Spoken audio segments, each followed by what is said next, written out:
Hola, amigas y amigos. Vamos a hablar de un tema bien interesante para la familia, que son los usos del silencio.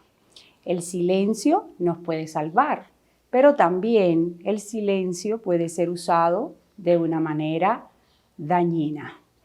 Y es importante distinguir cuando un silencio hace bien y cuando el silencio puede dañar. Vamos a empezar por comentarle los usos inadecuados del silencio en la familia. Diríamos que cuando uno calla por miedo al castigo, por miedo a la represalia de otra persona, pues ese silencio no es un silencio que hace bien. Al contrario, mancilla nuestra dignidad, lacera nuestra autoestima.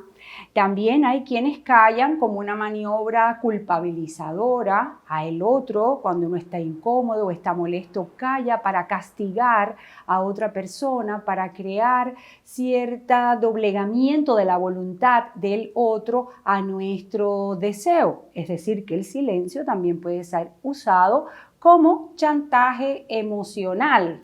Y también puede haber un silencio dañino, que es un silencio que calla, que otorga, que guarda un secreto. Y los secretos familiares es lo que todo el mundo sabe, pero nadie dice. Y realmente aquí hay usos que pueden dejar, lacerar y dañar las relaciones, incrementando incluso hasta más tensión. Esos usos del silencio hacen mal, cuando el silencio hace bien. Un momento con Patricia. Hace poco una paciente me comentaba que en su casa han declarado un rincón del silencio.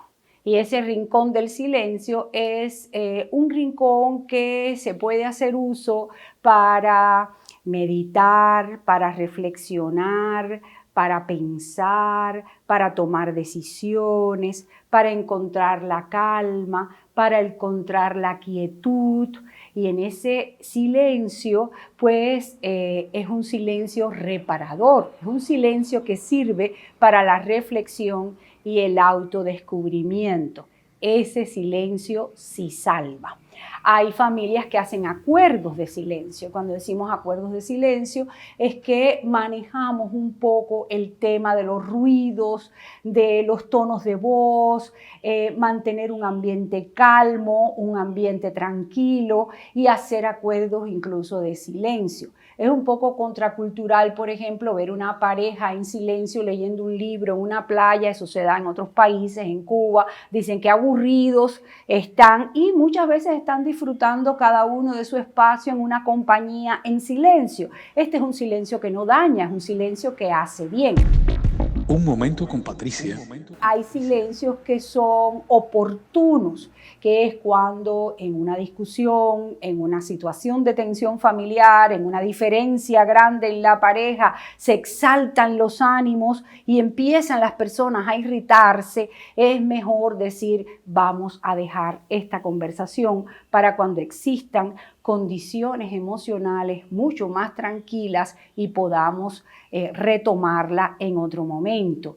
Es decir, hay madres que le dicen a sus hijos adolescentes, así no podemos llegar a ningún acuerdo. Mejor paramos y retomamos esta conversación en otro momento, porque estás muy exaltado o estamos muy exaltados. Y ese es un silencio pertinente, maduro, que se maneja de forma adecuada en la familia. Hay que aprender entonces a distinguir cuando un silencio puede hacer daño, cuando un silencio es para manipular, para maniobrar, para castigar, para otorgar, y cuando un silencio puede realmente ser un silencio reparador. Usted nunca olvide que cuando se hace un adecuado uso del silencio, el silencio y la paz siempre van a ir de la mano. El tiempo, como siempre, se me termina. Les digo que se cuiden mucho y hasta otro momento.